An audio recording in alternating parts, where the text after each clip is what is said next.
IDTV మన ఉనికి మన వాణి.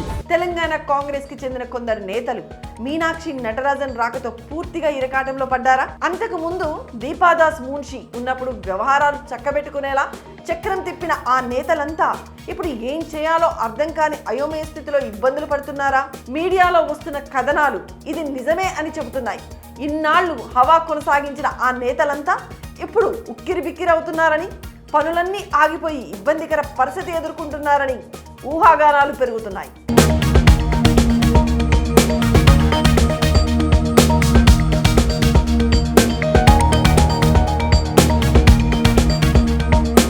తెలంగాణ కాంగ్రెస్ లో స్పష్టమైన మార్పు కనిపిస్తుంది. ఇన్నాళ్లు తెగ హడావిడి చేసిన కొందరు నేతలు ఇప్పుడు దాదాపుగా సైలెంట్ అయిపోయిన పరిస్థితి కనిపిస్తుంది. ఇందుకు కారణం పార్టీ రాష్ట్ర వ్యవహారాల ఇన్ఛార్జ్ మార్పే అని ప్రత్యేకంగా చెప్పాల్సిన పని లేదు. ఇది అందరూ అర్థం చేసుకోగలిగే విషయమే. కానీ మీడియాలో వస్తున్న వార్తలు గమనిస్తే ఇంతకు మించిన వ్యవహారాలు కూడా ఉన్నాయని అనుమానాలు వ్యక్తమవుతున్నాయి. ఇన్నాళ్లు పైరవీలను విజయవంతంగా చేసిన కొందరు నేతలంతా ఇప్పుడు ఏ మాత్రం పనులు జరగక సతమతం అవుతున్నారని తెలుస్తుంది. ఇలాంటి వ్యవహారాలపై మీనాక్షి తీవ్రంగా స్పందిస్తున్నారని అనధికారికంగా సమాచారం అందుతుంది. తెలంగాణలో అధికారంలో ఉన్న కాంగ్రెస్ పార్టీ వాస్తవానికి కొన్ని సెల్ఫ్ గోల్స్ చేసుకుందన్నది అందరికీ అర్థమైన విషయమే. అందులో ముఖ్యంగా కులగణన విమర్శలు రాకుండా వ్యవహారాన్ని చక్కబెట్టలేక ప్రభుత్వం అబాసుపాలైంది. బీసీల జనాభా లెక్కలపై తీవ్ర విమర్శలు ఎదుర్కొని చివరికి మరోసారి కులగణన నిర్వహించాల్సిన పరిస్థితి ఏర్పడింది. ఆ తర్వాత 10 మంది ఎమ్మెల్యేలు రహస్యంగా సమావేశమై సొంత ప్రభుత్వ తీరుపైన దాదాపుగా తిరుగుబాటు చేసినంత పని చేశారు.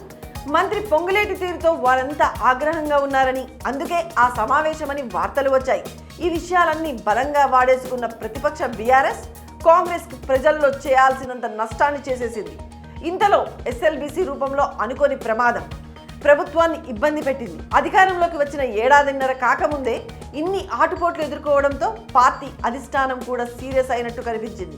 ఇన్నాళ్లు పార్టీ రాష్ట్ర వ్యవహారాల ఇన్ఛార్జిగా ఉన్న దీపాదాస్ మున్షి స్థానంలో రాహుల్ కోటరీలో ముఖ్య స్థానం ఉన్న మీనాక్షి నటరాజన్ను తెలంగాణకు పంపించింది.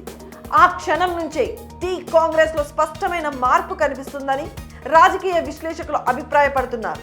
ఈ క్రమంలోనే కొందరు నేతల వ్యవహారాలకు బ్రేకులు పడ్డాయని, ఇకపై మరింతగా ఆచితూచి వ్యవహరించే ప్రణాళిక అమల్లో భాగంగానే పార్టీలో ఈ మార్పులు కనిపిస్తున్నాయని అంచనా వేస్తున్నారు.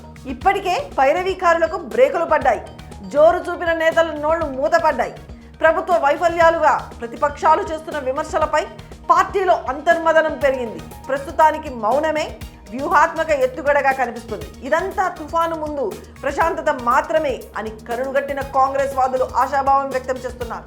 ముందు ముందు అసలు సిసలైన కాంగ్రెస్ రాజకీయాన్ని చూస్తారంటూ నమ్మకంగా ఉంటూ ప్రస్తుతానికి మౌనాన్ని కొనసాగిస్తున్నారు. ఇది ఎక్కడి వరకు దారితీస్తుందన్నది అర్థం కాక మరికొందరు కాంగ్రెస్ నేతలు మాత్రం జరిగేది చూస్తూ కాలం గడిపేస్తున్నారు. ఈ విషయంపై మీ అభిప్రాయాన్ని కామెంట్ సెక్షన్లో తెలియజేయండి.